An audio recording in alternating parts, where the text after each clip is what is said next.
At least 200 structures have been burnt down at Mangaung Informal Settlement in Philippi East. Residents have been left stranded with nothing but the clothes on their backs. Aid organisation Gift of the Givers is at the scene to assist the residents. For the latest on this story, let's now cross live to our reporter Nasiphi. Nasiphi, good to catch up with you this afternoon. Do we know what caused this destruction?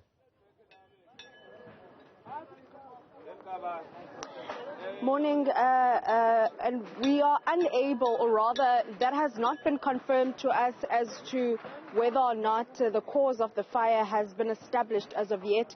We do understand that this particular blaze started in the early hours of this morning, and I'll just ask my colleague to show you the devastation that this fire actually caused. As you can see now, it does seem like people are trying to basically find their material or usable material, and some who have the means are already trying to pick up the pieces and rebuild. And as I put it, this devastating fire tore through this particular informal settlement, Mangaung, in the Philippi East area, and as you put it, 600 people at this present moment. We do understand that officials are still doing their tallies, but 600 people so far have been affected by this fire. And I'll go now to Gift of the Givers, Alisa Blay, who has been here since this morning. We understand that you will be providing aid, but from our end, the cause of the fire has not been established. Do you know perhaps what caused this fire? That's still under investigation. As you said at the beginning, the fire department was here. They got the call past 1 this morning. They only left at 9 a.m. this morning. So community members and the City of Cape Town disaster risk management teams are busy currently with assessments. They are trying to locate the source of the fire through the community members. But as you can see behind us, is total destruction.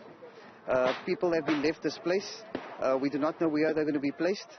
Some of the people will probably be staying with the elderly and the children, probably with family and friends.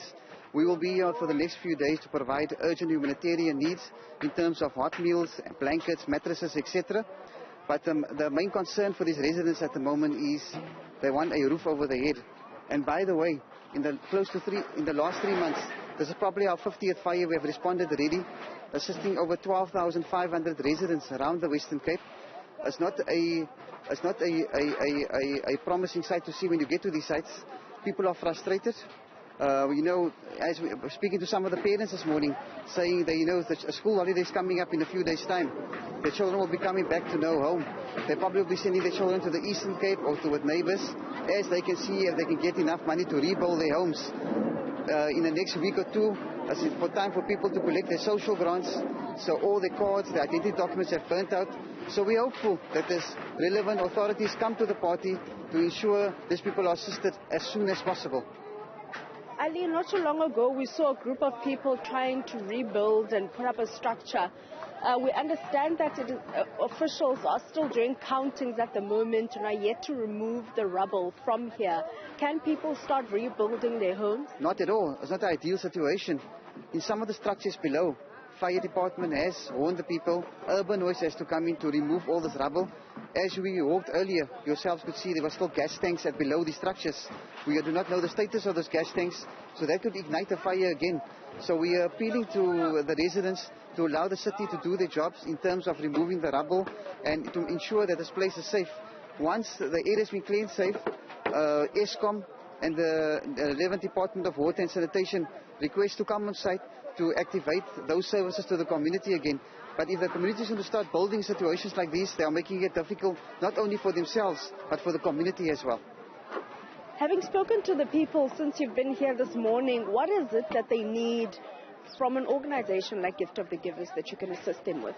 When we got here, as we know, this is one of the areas that is identified as an area that's one of the most underprivileged areas identified in the Western Cape. So when we got here, the people already told us, we hope you guys are bringing food. We are hungry. All our food has burnt out. Some of them have said they have eaten, the last they eaten was yesterday morning, and now the current situation that they require is hot meals. Some of them also ask for blankets, clothing for their kids. All their clothing has burnt out. Some of them are still wearing their nightwear they wore that when they escaped the fire. So we will be here to assist them with those kind of goods. We are engaging with the City of Cape Town, the relevant authorities. We were in contact with the Department of Human Settlements, who has sent an official this morning to come see what is happening here. National Department of Human Settlements. The city's officials in terms of urban waste were here this morning. So all the department has been activated. The other department that they're hoping to be activated as soon as possible is Home Affairs and Department of Social Development. So when there's time for the people to be paid their grants, there is no hiccup. Ali, you spoke of the number of fires that you've responded to as Gift of the Givers throughout the province. Looking at these shack fires, I'm assuming, what do you think is then required, seeing that there has been so many, or would you say that there's been an increase over the past few years? And if so, what is required to put a halt on the number of shack fires we experience? Nasiphi, the simple solution is permanent housing. As we know, in areas like these, the populations increase. The structure becomes too small. These children or these families, they seek land, they put up more structures. We're seeing the number of structures increasing as the population increases. We see new informal settlements coming up. That is not ideal. There's some people on the waiting list for the last 30 years. So the permanent solution is permanent housing. That's simple. People does not want to live in structures like these anymore. We find the situations of grandmothers telling us, I experienced a fire 30 years ago. My children experienced a fire. I don't want my grandchildren to experience a fire. Unfortunately, that situation is currently unfolding. We'll have to leave it there. Ali, the project manager of Gift of the Givers, just giving us an update as far as the fire in Mangaung Informal Settlement in Philippi East is concerned. 600 people live destitute and close to 200 shacks razed down in the early hours of this morning. We do understand that officials are working around the clock, not only to count the number of people that have been affected, but also to clear out this area and have the relevant departments come in and assist as far as the service delivery is concerned, electricity, including sanitation. But at this present moment, these residents are just hoping and looking at government to see what more they can do to assist them.